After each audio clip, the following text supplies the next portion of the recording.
It works. You noted the roll down. Item number 3, approval of the minutes from the March 2nd meeting. We'll take a motion. I'll move approval. Do I have a second? Second. Any changes, corrections, or discussion? Hearing none, all in favor of approving the minutes, indicate by saying aye. Aye. Aye. Motion passes.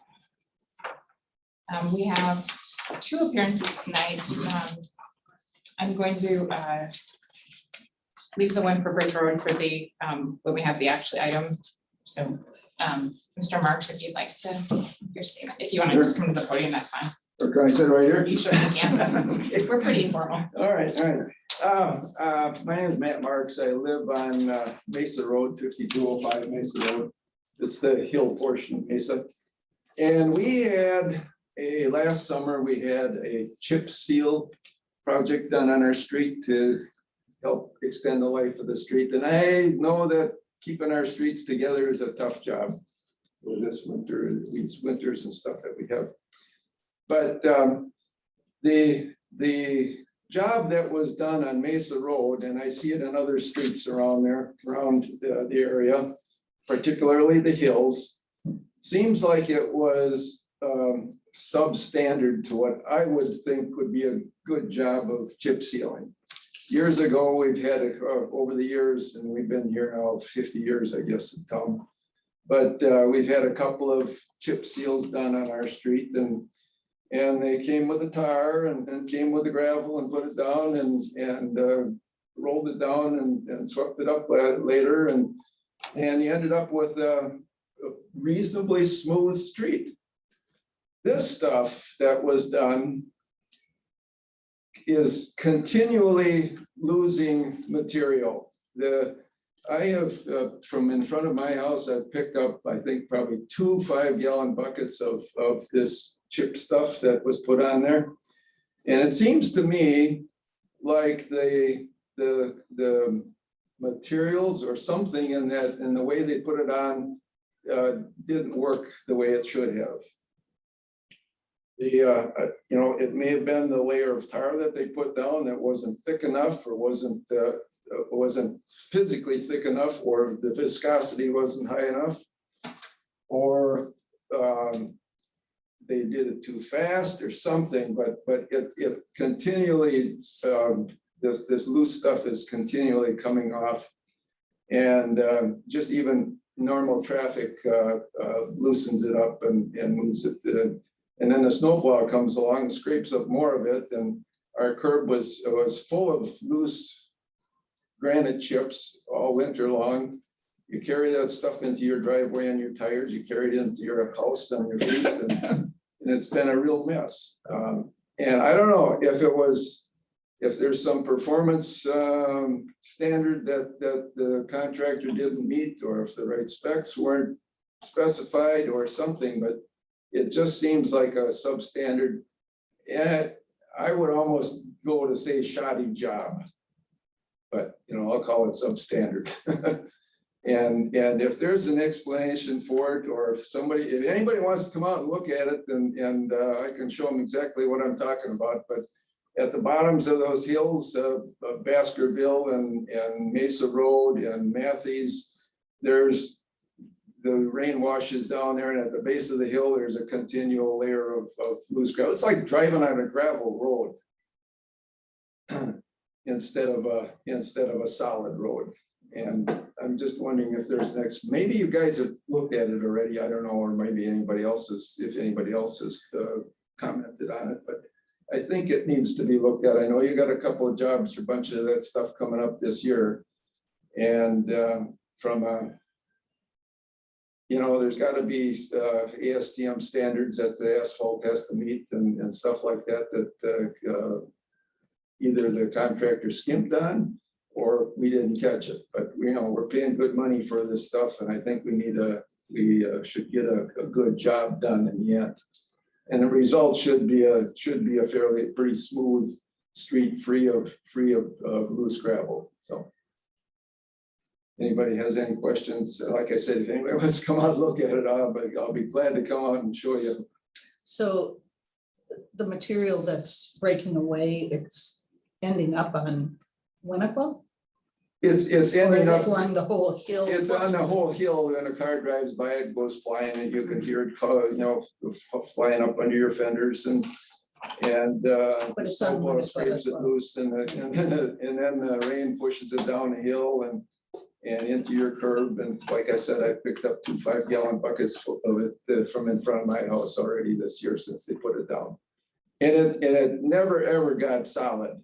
It always stayed there where there was some these granite chips loose on the thing all, since they put it in.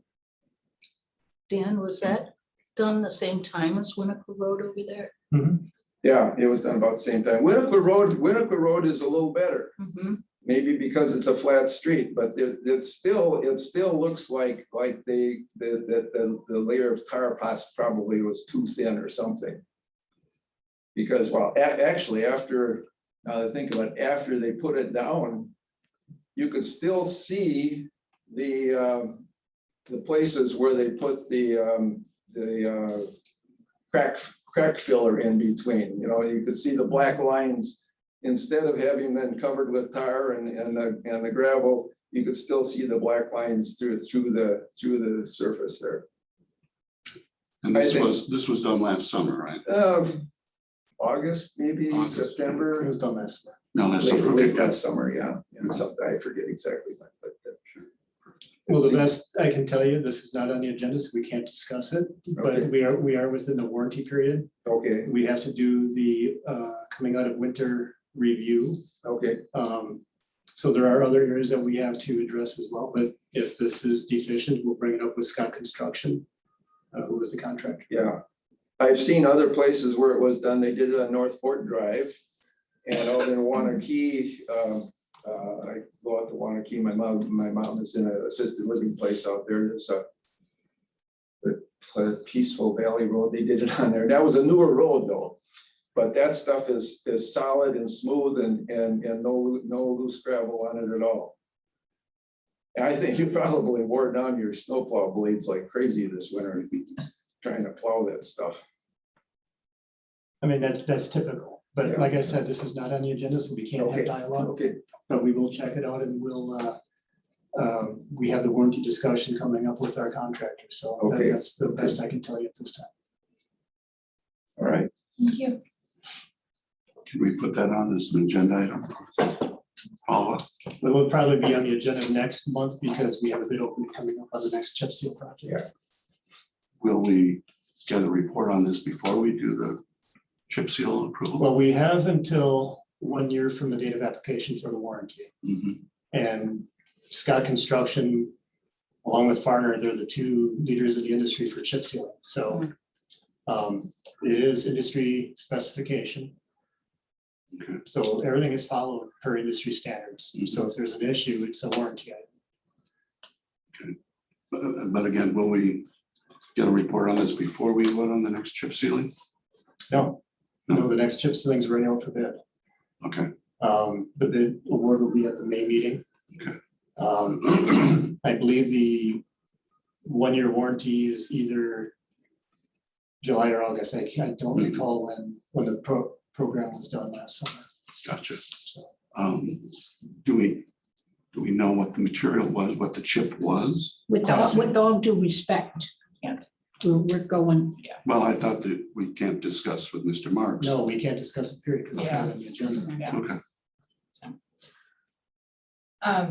Okay, moving on. I'm gonna close the appearance section, but I won't make sure. We have no unfinished business, so then we'll go on to new business discussion and consideration of proposed changes to street parking and street pavement markings on Bridge Road and West Broadway Service Road. Doug. Thank you very much. Good evening, everybody. Thanks for your time this evening. The project before you and sort of the larger discussion here is is in conjunction with the Plan Commission consideration. It's an infill project proposed for the Monona Garden site at 6501 Ridge Road. The applicant proposes a mixed-use project with 29 apartments, 60 as well as just over 3,000 square feet of traditional commercial space. The plans include one level of underground parking with 61 covered stalls, and that would cover the city standards for the residential uses on the site. There would be, the balance needed would be to cover the commercial space, both the work component of the live work, as well as the dedicated commercial space. And so that proposal has right around 27 stalls proposed on street at this point. The consideration or the item this evening is that the applicant seeks the ability to modify the curb and utilize street parking along the edge of the site. So that would be both Bridge Road as well as the frontage heading towards what is now One City Schools. I would say the project, it's come through Plan Commission a couple times already for sort of a general consideration and discussion. It has general support at this point. They even mentioned, you know, that they support the creative use of the right of way if it does meet public works, you know, meet the standards too. And so at this juncture, we're looking for public works discussion and potential approval or recommendation of some sort for the on-street parking, the modifications as well. And so with that, I'll pass it over to the applicant. I just wanted to provide an introduction, and I'm certainly happy to answer any of the planning questions, but we'll pass it over to the applicant. Thanks. So, yeah, I can get up here. Oh, well, thanks, everybody. So we started working on this probably, what, a little more than a year ago. We went through a number of iterations on this.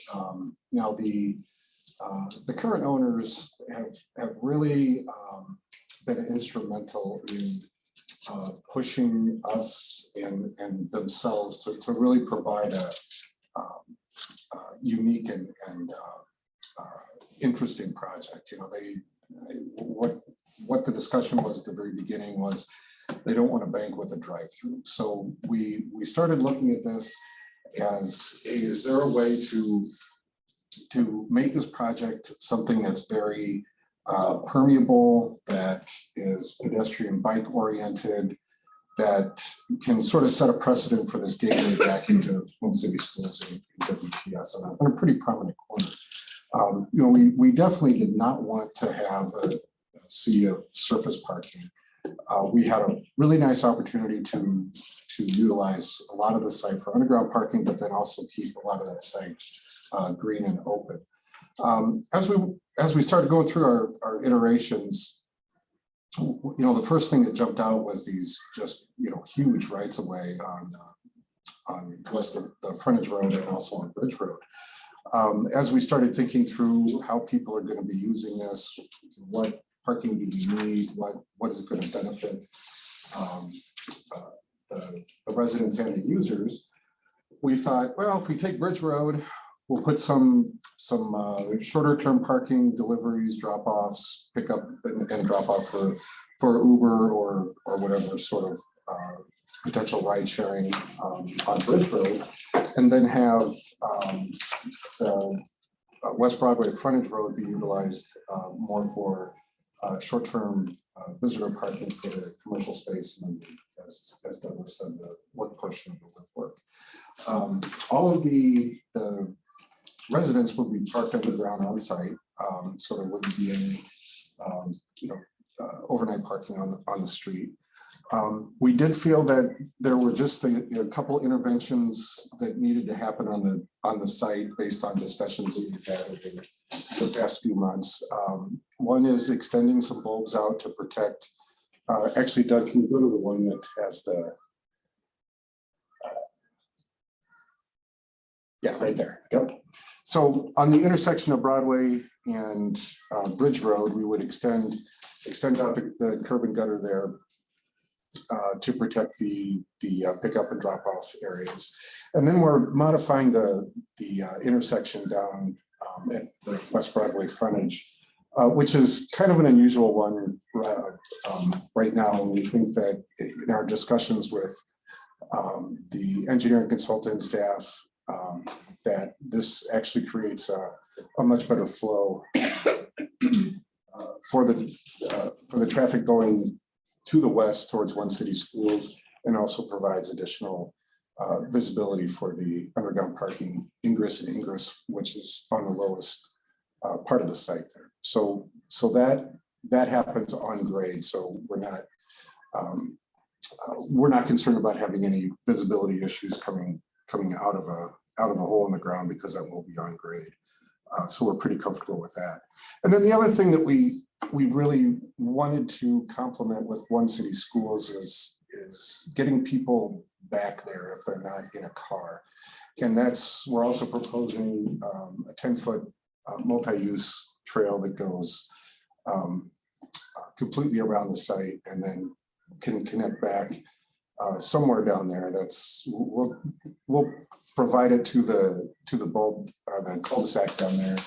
But at least it's an opportunity to get from Broadway back to the site, we think safely for students that are on bikes or walking, or just, and it gives a better experience for people that are living and using the project as well. So yeah, other than that, we're consistent with the traffic study that was done by One City last year. That's been reviewed through. The amount of lanes that are going in and out is consistent with that traffic study. We do really feel that providing the on-street parking, it provides a safer environment. It does slow down traffic. And we feel that we might as well use that space and take advantage of it. So that's a quick summary. I'm open to any questions on the project. So there's going to be commercial in the lower level? There's one dedicated small commercial space, yes. Okay, and that's what you want the parking for? So the parking would be a combination. So we have these 2-level live work units. So it's essentially, it's just an attorney, and it's a sole proprietor. So they would have their office on the first floor, but they would live above it. So it would be for primarily uses like that. So if they have a client come in, So how many on-street parking spaces are we talking about? So total would be 27. Why do we need 27 for a lawyer and clients? There's, how many units are there? There are 16 live work units, as well as around 3,300 square feet of traditional commercial as well. So Okay, so we don't know what the other commercial is going to be. it would be typical of that. The commission, as part of the consideration, is looking to lower traffic uses for this reason. To make sure that it's not a high traffic, high volume type of business, but rather a work from home setup or a client, with one visitor at a time. But it would be effectively to meet the city parking standards for the commercial space. So if we have 27 parking spaces for the commercial, how wide does that leave the street?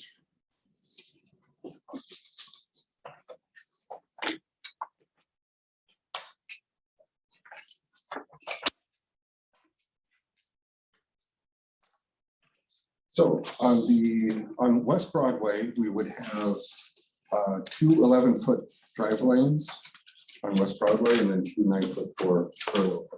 And is there a sidewalk for pedestrians? There is on our side. That's where we have the 10-foot multi-use path.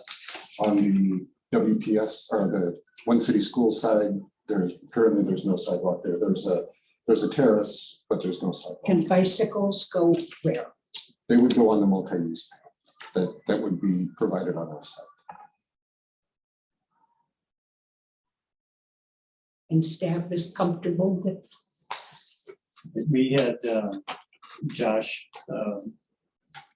take a look at the plan, communicate with the developer. There was three or four back and forths on what they were looking at, changes that the developer made. There's one item that I don't think was made on one of the plan sheets that has the turning.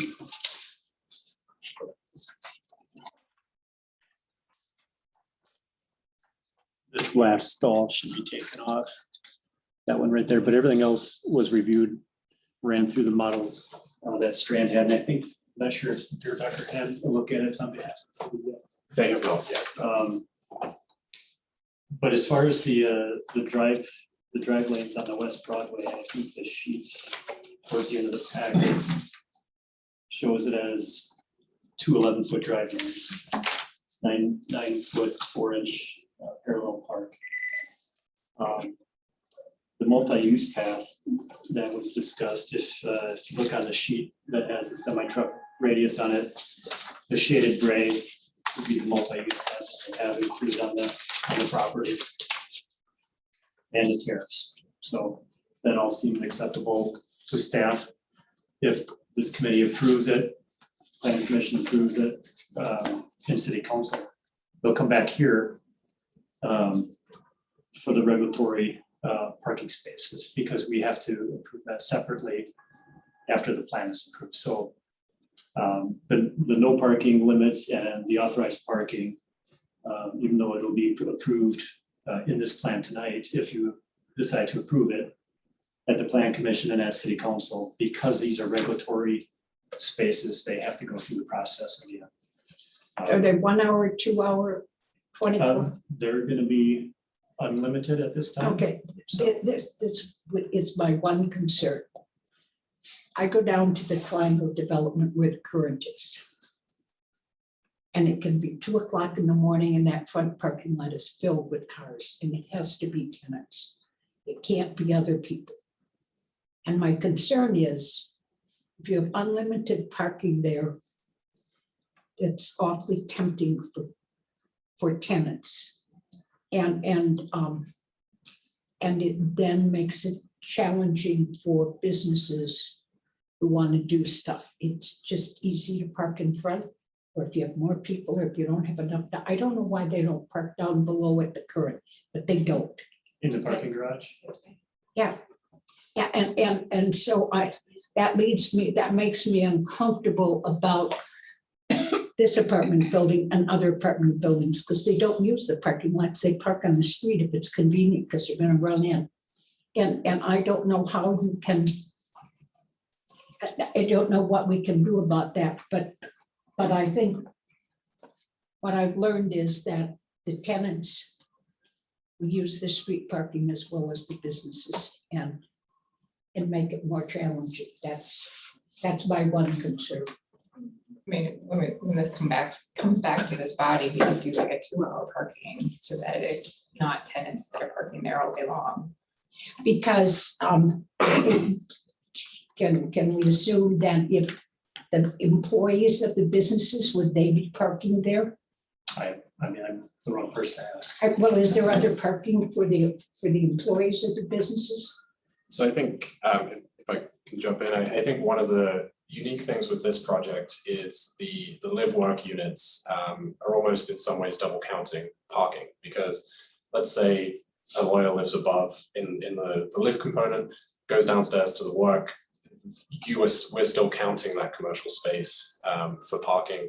And so there is, I think, some degree of flexibility with that. And I think to the point about the current too, I think some of that potentially could be addressed by the developer in terms of the if there's a fee, or if it's, you know, assigned parking or something, and the fact that it's covered versus uncovered suddenly in the winter could be more appealing, you know, to park overnight inside, for example.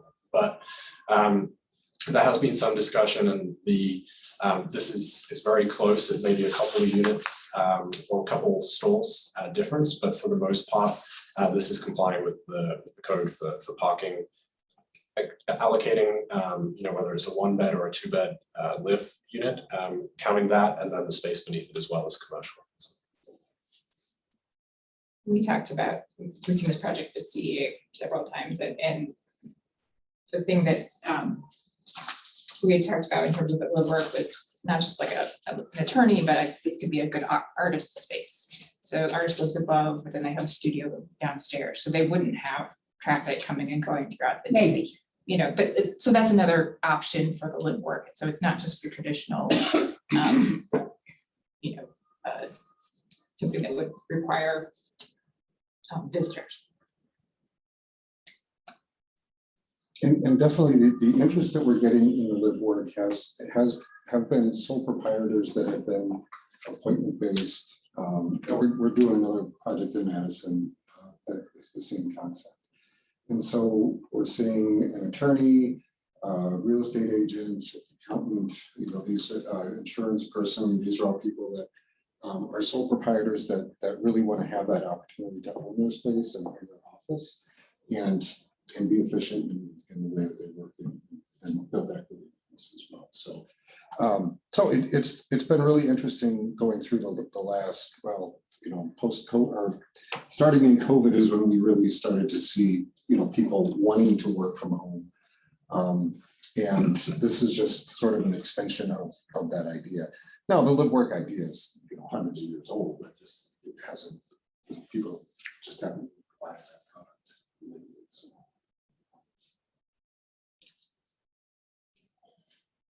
So for tonight, we're looking at just a approval of this sort of a layout, but in terms of the details of how the parking is assigned is different.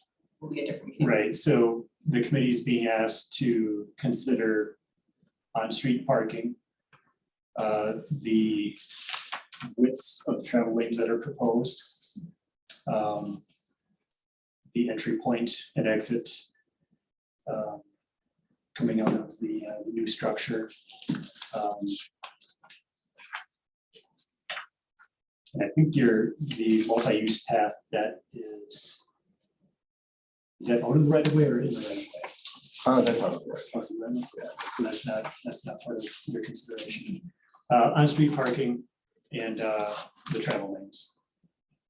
And it, like I said, Josh and the developer has gone back and forth answering questions or asking questions, answering them, and making changes. So this is an acceptable design.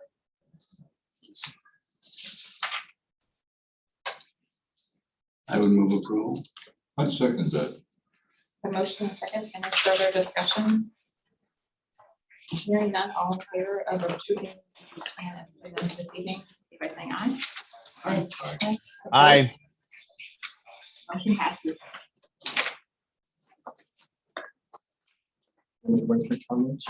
Thank you very much. We're really, really excited about this. So we've really been working closely with staff and especially government just to make this the best thing on this site. So thank you. Thank you, everybody. Yeah, thanks for coming tonight. Absolutely. All right, moving on. Item B, discussion and consideration of amendment to Monona Ordinance Chapter 216, stormwater and erosion control, brought by Becker and city staff. So we have Brad Rue, who's our Public Works Program Manager. He's our certified stormwater and erosion control coordinator for the city. Brad will go through the highlights of the ordinance amendment, and we also have Darren Pope from Becker, who assists the city with stormwater and erosion control matters. So Brad. Can I ask a question? Is it, am I correct in assuming that we really essentially are required to do this because this is consistent with Dane County rules and regulations, and that's why we're going about doing this? I believe that's what Brad and Darren will present. Dane County has made their changes. We like to keep up with Dane County, and I think there might be some additional changes. But we'll let Brad explain that. He's the one that has done all the homework on this. So, Brad, all yours. Yep. All right. Can everybody hear me? All right. Perfect. Good evening, everybody. So the Alder Thomas is correct in saying that Dane County did update their stormwater and erosion ordinance. They also updated an illicit discharge ordinance or chapter.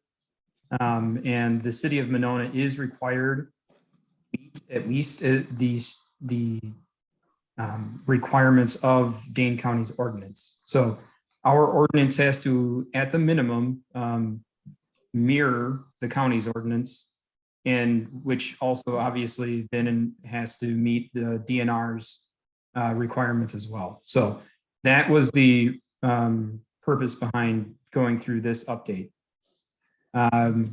That and the DNR audited our MS4 stormwater program in 2021. One of the non-compliance items that were found as part of that audit process was that the city does not currently necessarily have an illicit discharge detection and elimination or illicit discharge controls ordinance language. And so to be in compliance with the DNR's requirements, we also updated that language by citing directly in our ordinance, the county's illicit discharge chapter 50. Outside of that, I'll let Darren continue on with some high elevation summary of the differences in what we currently have as part of our ordinance and the changes that the county made that we are also mirroring in our ordinance. So. All right, thanks, Brad. And yeah, Brad did a very good job of summarizing the changes that the county had made in the reason for updating the ordinance. You know, as he said, is that all the municipalities in Dane County have to have requirements that are at least as restrictive as Dane County's ordinance if they want to administer their own stormwater and erosion control permits. So in November of 2021, Dane County adopted new ordinance requirements. So then the municipalities within Dane County had to update their ordinances to adopt those as well.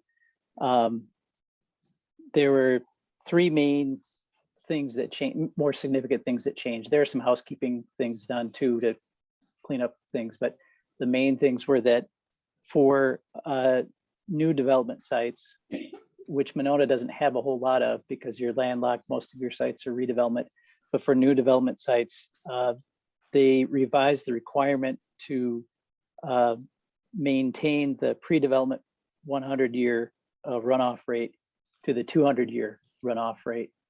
And that's in order to, in realization that the storm, more intense storms are more frequent now. And a few years ago, NOAA had actually updated their intensity, duration, and frequency curves to indicate that as well, that we're getting larger storms more often. And then one other thing that they did was that they included a definition for green infrastructure, which are practices such as rain gardens, bioretention systems, infiltration basins, green roofs, vegetated swales, pretty much any practice that's going to infiltrate the water instead of making it run off. And then they added a requirement that for redevelopment, which requires redevelopment with proposed impervious surfaces that are greater than 80% of the existing impervious to capture the first half inch of runoff from the impervious surfaces and direct that to green infrastructure. And then as Brad mentioned too, they added chapter 50 to their ordinance, which was the illicit discharge. And as Brad also mentioned, then the ordinance update proposes to adopt the requirements of Dane County by citing the ordinance.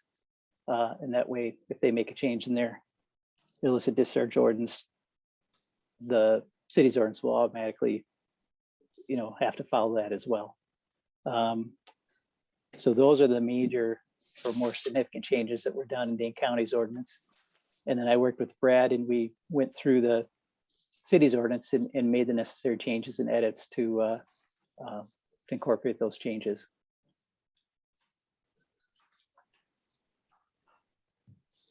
And I guess if anybody has any questions about that or anything else that you might have seen in the red line, I think there's a red line in your packet of the proposed ordinance. You have any questions? Move approval. I'll second. A motion and a second on the table. Any further discussion? Hearing none, all in favor indicate by saying aye. Aye. Aye. Opposed? Motion passes. Thank you, everybody. Thank you, Darren. Thank you. Yeah, you're welcome. Have a good night. Take care of that baby. I will. Item C, discussion and consideration of bid award for the South Winnequa Street Improvements Project. Okay. In your packet, I included the resolution for the bid award. The fiscal note describing the financial impacts. of the bid. We have the bid tab. And then I believe I had a copy of the final plans that we already reviewed previously for this project. March 25th, we opened bids. 3 contractors provided bids. And Wolf Paving and Excavating provided a low bid for this work. We had a bid alternate included in the annual mill and overlay. We have Winnequa Trail and the southern portion of Tony Walker Trail from Winnequa Trail to Baskerville included in that.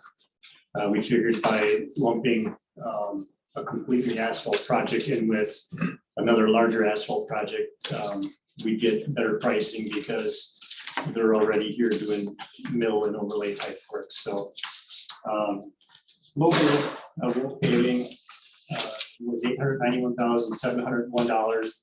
The bid alternative number 1 amount was $86,875.20. Those 2 costs will be allocated to different portions of the capital budget.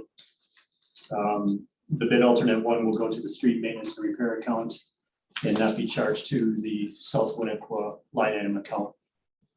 South Winnequa, on the fiscal note, you go down towards the area titled impact of adopted proposal.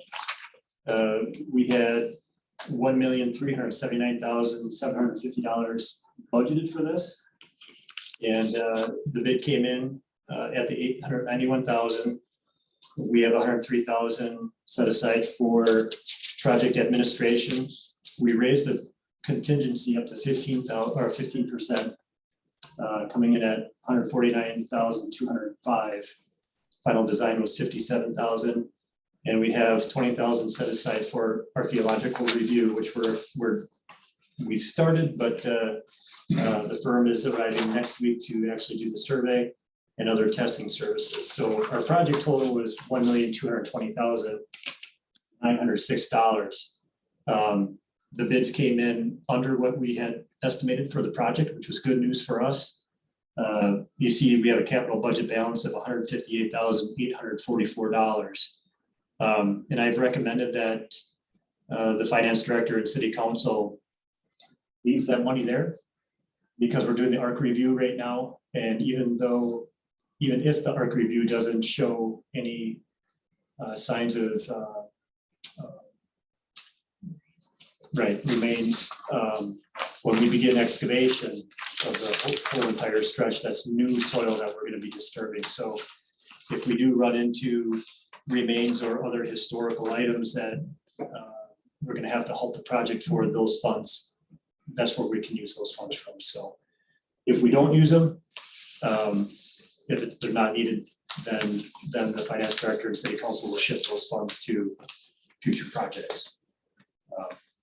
So I am seeking your approval tonight, recommendation to city council to approve Wolf Paving.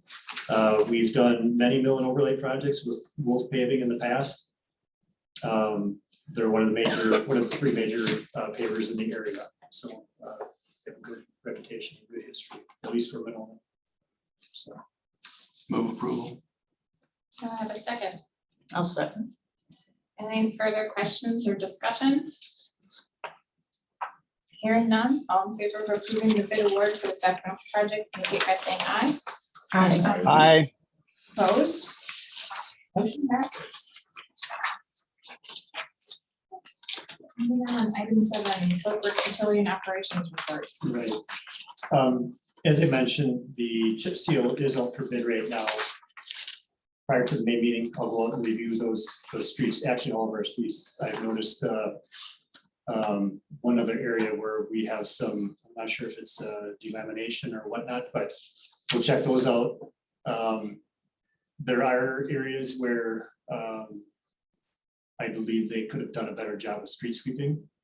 And so I believe in Mr. Marks's area isn't the only spot with extra grit left over, but it's a Class A granite. It's what's used in chip sealing. The old boiler slag that was popular in the early 2000s isn't available anymore. And it was actually a worse product for a use like this because it's essentially glass chips and it's a smooth surface. So the bonding agents don't hold that chip as well as the granite. So the things that you heard described tonight, as far as the crack seal marks showing through, that is typical with a granite type chip. But as far as the excess granite, we'll check that out. But the specification that was written is an industry specification. And it's one that's used by City of Madison, McFarland, Verona. We all use the same spec, and we all use the Class A black or gray granite chip. And in the specification and the sieve size, it's all uniform among the industry. So what it would boil down to is probably lack of proper cleanup. That's my guess. Proper what? Proper cleanup. So I'm sorry, does somebody from the city go and review the work or while it's being done or after it's done? I'm just curious. yeah, we are out there after it's done. We're not out there during the time they apply it. Because they're here later into the evening, and it's a pretty straightforward process. We're more involved with the cleanup and the punch list items after it's applied. So when you say later in the evening, what time are you talking about? They got to wrap up by 7. In the bid that we have out now on Edna Taylor, I think we're giving them until 8 o'clock because there's on-street parking for the businesses that are there. There's no residential in that area. It just makes the point of what we were talking about last night. Because it doesn't matter if there's residential or not. If you move the time, you move the time and everybody pays for it. And there is no need to do it because there's not a problem. That's just my view of the world. And she agrees with me. And the two of us have never been wrong together before. So what are you saying? 8 o'clock is not acceptable? No. Currently, the issue is that we have we're redoing the noise ordinance.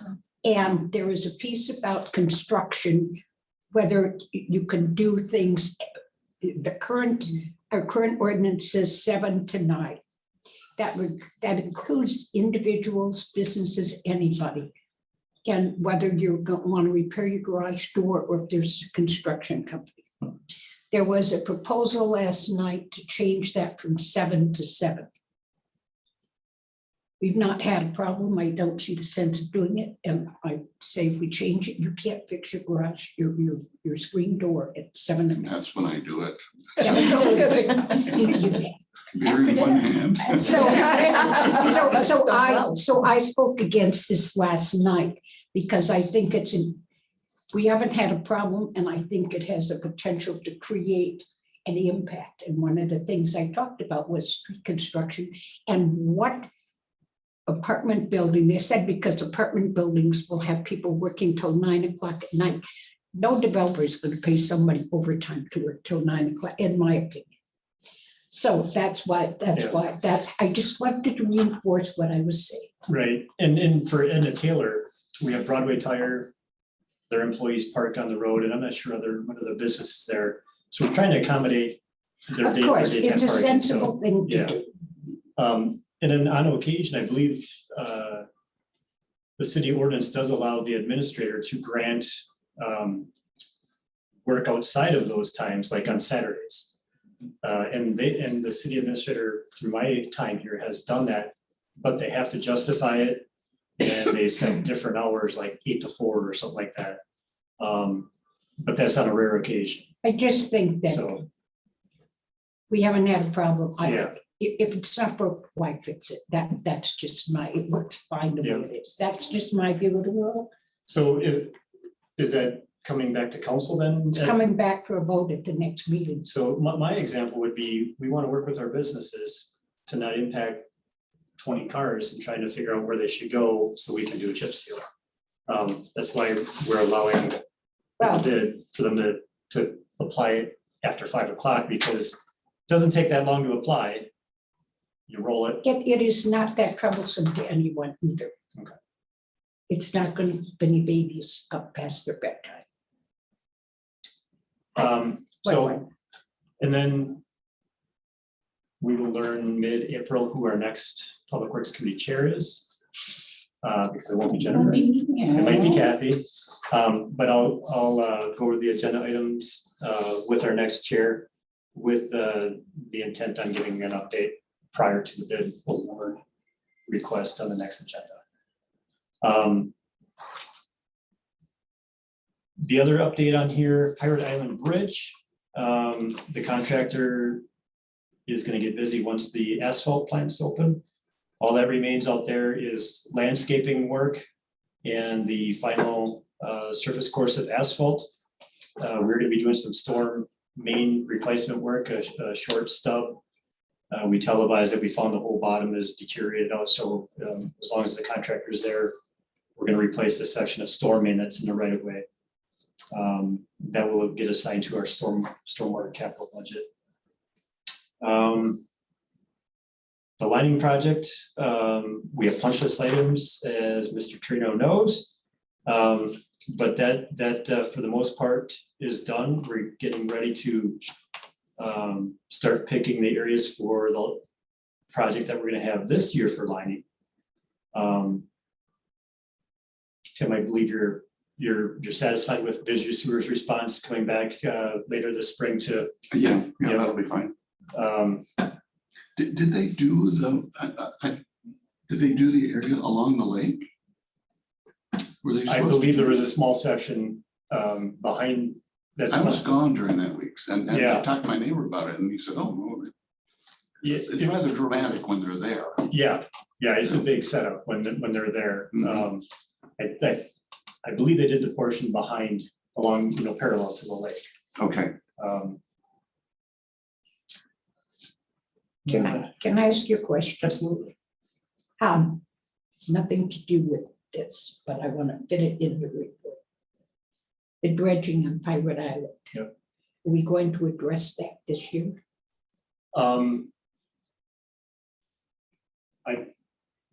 Not this year. No, are we going to discuss it? It's going to be coming back at budget time here for 23 engineering and 24 construction, and I believe it'll probably be a go this time because I've seen other communications of people higher than me trying to figure out a plan. The reason I ask is because 3 people came to council and they had pictures. And I mean, you'd have to walk in muck, but the part where there's water doesn't look like it's in parts any wider than this table. And there's more residents that have contacted us in the past besides the people that showed up at council. Do they have to pay for it or do we pay for it? Per city ordinance, property owners pay 70% of the dredging cost. The city pays 30%. Okay. Um, I just think we need to start Yeah, talking. yep. But the mayor is communicating with the city attorney on the process. So, but it is back, it will be coming back to the committee again to approve for next year. For engineering and dredging in 24. The lake level is really low right now. Is the river level really low too? Does that drop at the same Yeah, time? the whole chain. I mean, you live right on the. Oh, there's a hump there where, it's all low. No, it's all, okay.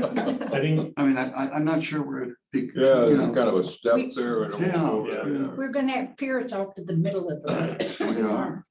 But I'll say one thing, this is the first January where I've seen it this low. Mhm. Which has led in, the last 3, 4, 5 years to some horrific.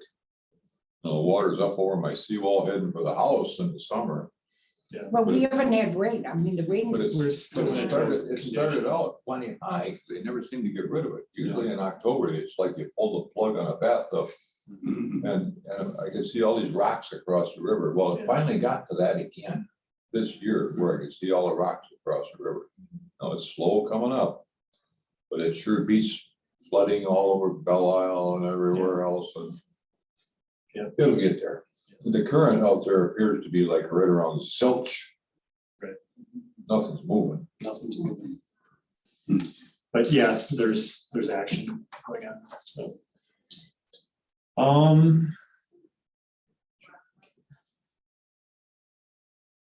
That would be it for the update.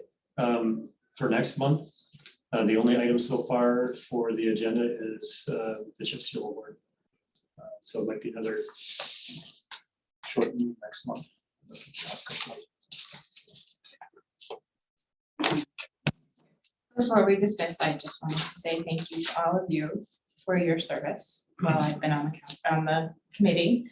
I've been doing this for 5 years, 3 as chair, believe it or not. I don't know what I'm gonna do with my Wednesdays anymore. But I You can drop learned, by. I learned so much from all of you. And certainly this would not have been as easy without Dan. It's a fabulous staff to work with. It's always so prepared and really helped me understand so much about what we do here. And so thank you all very much. There is an opening, I believe. I heard. And I would like to say thank you to Bill Fidel, who has served and I think that,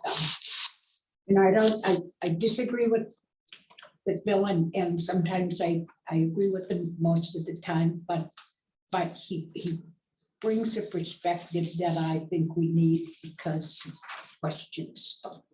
And I know that can be challenging for staff, but I think it's a necessary thing because you can't defend what you do.